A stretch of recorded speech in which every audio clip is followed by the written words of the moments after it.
All right, y'all, we got another interesting video here we're about to check out, man. And it explains why was rookie LeBron James so disliked by his teammates. I heard stories. I don't know the reason why, but I did hear stories that rookie LeBron James was definitely disliked coming in to the Cleveland Cavaliers. He was disliked by his own teammates. I don't know why, and I always wonder why.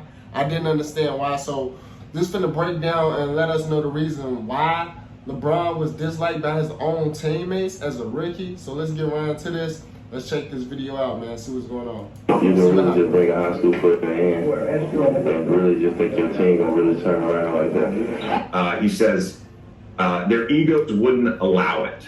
I kept telling them, you have a chance to help one of the game's future stars, but they wouldn't embrace him. 35 games that year because of him. He's had some outstanding seasons since then, but that first one may have been the most impressive because of how he excelled in spite of the jealousy on his own team. LeBron's arrival to the league was marked with the kind of hype that is still being talked about more than 2 decades later. He was the chosen one, some thought he was the next Michael Jordan or Magic, and he was already a huge public figure long before the days of social media, covering Sports Illustrated and signing an 8-figure deal before playing a single game in the NBA. They had to move his high school games to college and arenas. You know, he's selling out. He was, at that time, he was selling more tickets than the Cavs. He was in high school. His high school game against Warrensville Heights, there were 20,000 people there. The Cavs were averaging like maybe 11,000, you know, that year. As we've seen countless times with some highly touted prospects, not everybody believes in the hype, or even if they do, you're always going to have those who just don't like it. Rookie LeBron was no exception, but the difference was that it wasn't just opposing teams or fans that didn't like him, it was also his own teammates from the Cavs organization. I keep telling y'all, it be your own people. It be your own people, bro. Like, LeBron didn't do nothing to them. He just getting drafted from high school to the NBA, and his own teammates don't like him, and they don't even know him yet for real. And they don't like him, they dislike him, and they jealous of him. It be your own people, bro. Better players than him in this position already on our team, though. The sky's the limit for him, though. So just imagine how hard it So just, yeah, they gonna read it off? Okay, cool. is to fight off the naysayers, doubters, haters that you never see but you know they're talking crazy behind TV screens, computers, phones, tablets. Facts. Then imagine fighting off naysayers, doubters, haters that you would think have your back and you see them every day. That was an Instagram caption by LeBron on a video he posted in 2017 showing his future Cavs teammates commenting on his imminent arrival to Cleveland. And the intro video was JJ Redick reading a quote from former Cavs coach Paul Silas, who coached LeBron in his rookie season. It might be a stretch to go ahead and claim that LeBron's teammates hated him during his rookie year, but one thing that's a complete fact from what we can tell is that there was some tension between LeBron and his teammates. So much so that all 4 guys in that famous clip were not with the Cavs by LeBron's second year in the league, and for 3 of them, They got their ass right up out of there. They wouldn't even, look, after they saw what LeBron could do the first season, they like, yeah, we don't need these 4 guys who doubted him. Let's get them up out of here. Let's get them up out of here. it can be traced back to LeBron. One fan in the comment section of the first video I played from JJ Redick's podcast claims to have noticed that LeBron's teammates didn't like him way back in 2004 towards the end of his rookie season, all because of the bench reaction that LeBron got in one of his games. The fan said, go watch his first 40-point game against the Nets in his rookie season. It's so obvious that they didn't like him because the bench barely reacted as he was single-handedly carrying them from behind in the 4th. And he looked angry the whole time while he was doing it. It was such a strange game to watch because of how uninterested the Cavs looked.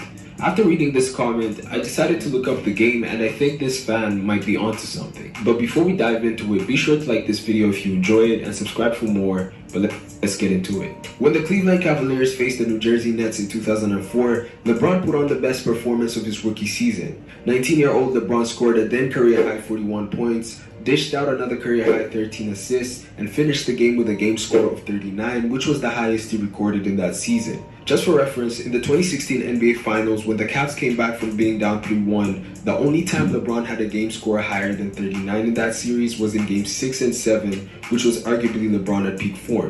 But the stats weren't even the best part of LeBron's performance in that game, but it was how he put up those numbers that was most impressive.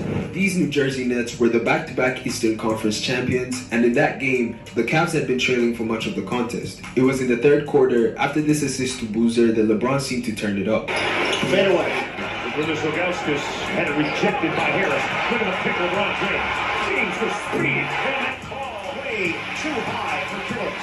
Too risky on that pass. James another on the open floor. Hesitation. And power. Explosive. He's cerebral about the game. He's very critical. That will drop. James open floor. Caught Peter Brown. Brown to the hole. Kerry Kittles has 19. That was pretty. James, no call. Layup doesn't go.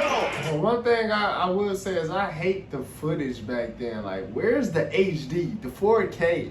Follow, count it. They've got away with a push-off there. And Jefferson has it stolen.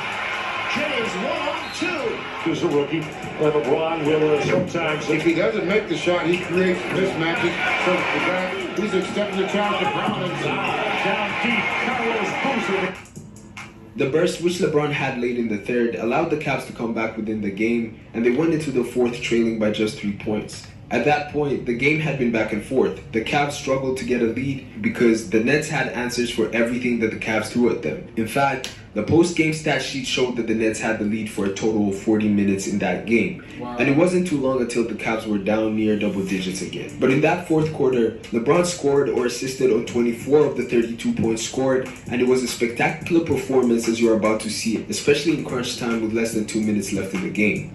But as you watch these clips, I want you to keep in mind what the fan in the YouTube comments said about the Cavs bench and the teammates' reaction to the show that LeBron was putting on. LeBron James kept it alive. Lean around and give it up. James found Boozer in the hole. It is even. Shot clock inside 10. LeBron James going to raise up. Good game. And James, Richard Jefferson for New Jersey.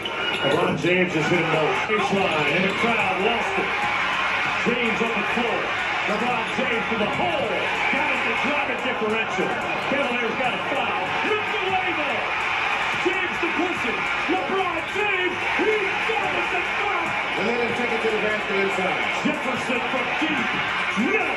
James to the floor. The floor out. The punctuation mark. Take off. Hey, I'm not gonna lie. LeBron's speed is at a different level, bro. If a Carlos Boozer layup got a fist shake and clapping from the bench, I think 2 clutch shots, a steal, and a layup for the lead and a dunk for the dagger also deserve some love from the bench. But even after the game was over, you didn't see too many teammates embracing or cheering on LeBron at all, so maybe the fan wasn't wrong in their observations. But we can't just base our information of the weird relationship between LeBron and his teammates on a YouTube comment, or make assumptions and jump to conclusions based on what we see.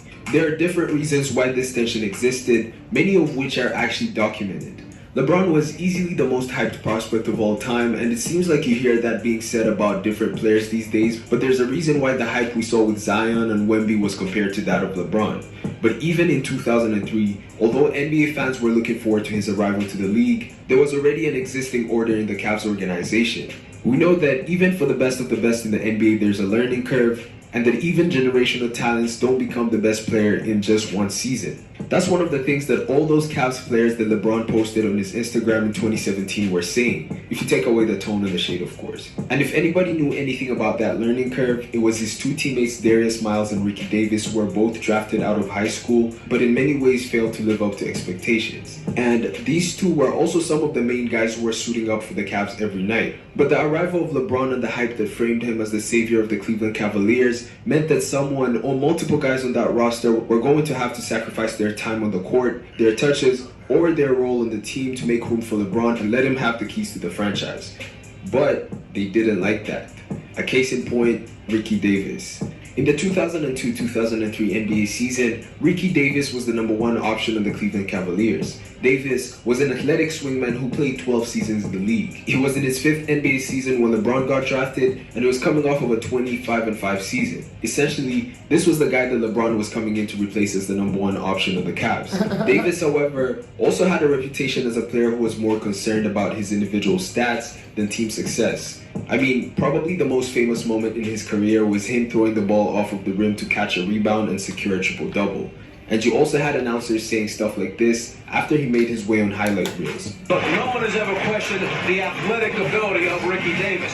What they question is his understanding of the game, his willingness to share the basketball and play within a team concept that helps you to win games.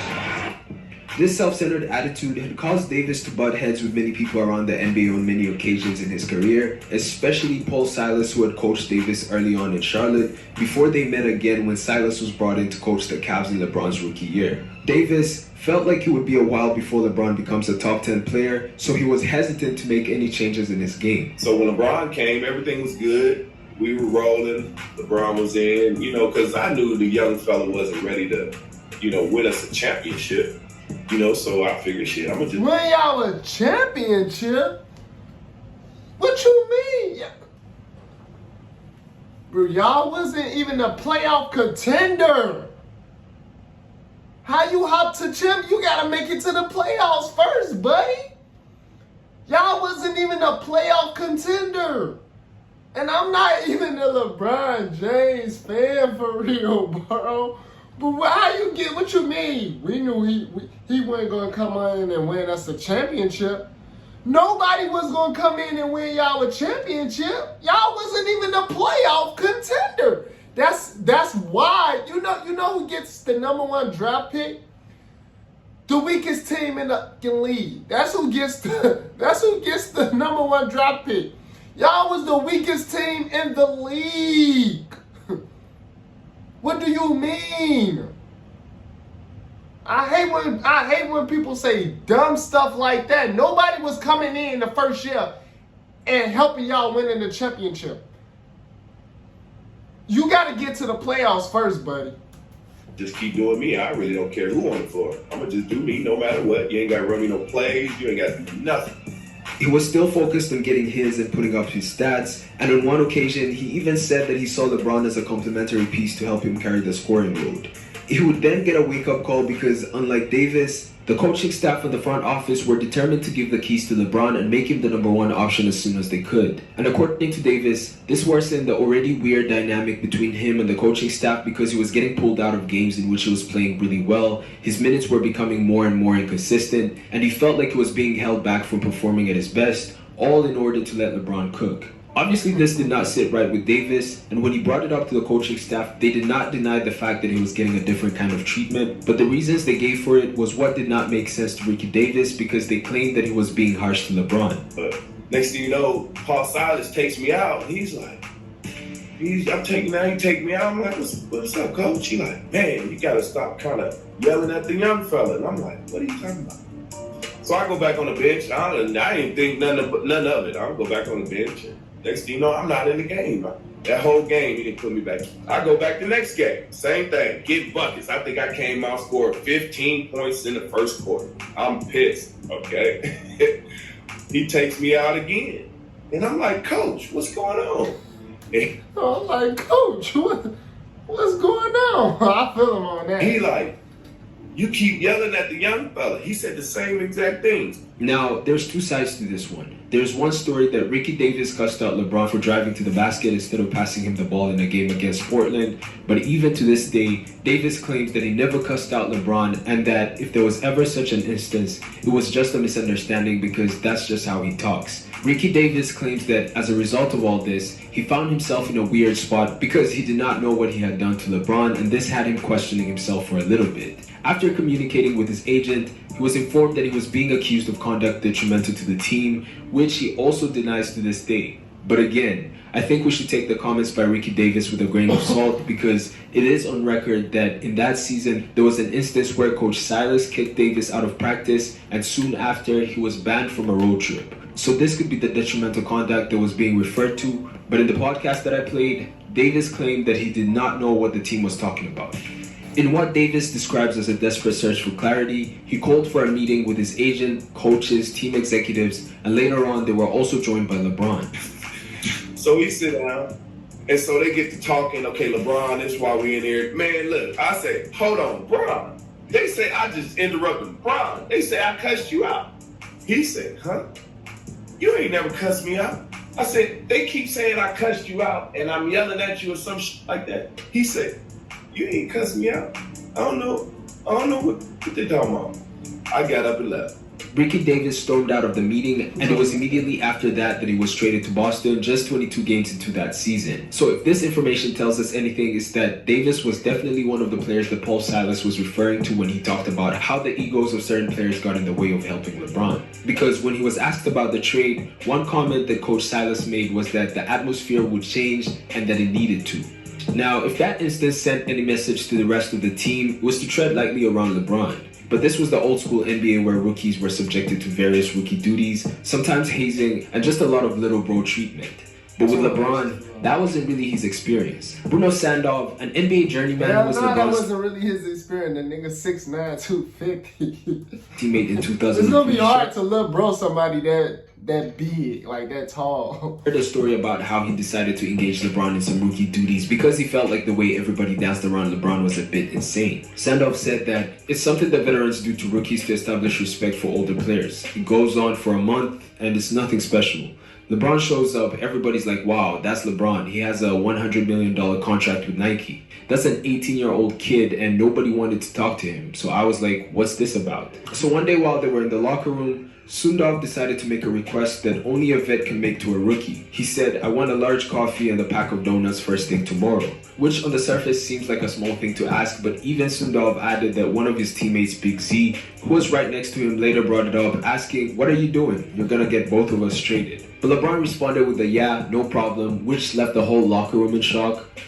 And Sundov even thought that LeBron was saying that just to say it, but he found everything he requested and a newspaper in the locker room the next morning. LeBron wanted to be one of the guys and get normal treatment, but him being who he was just made it hard for those guys to embrace him.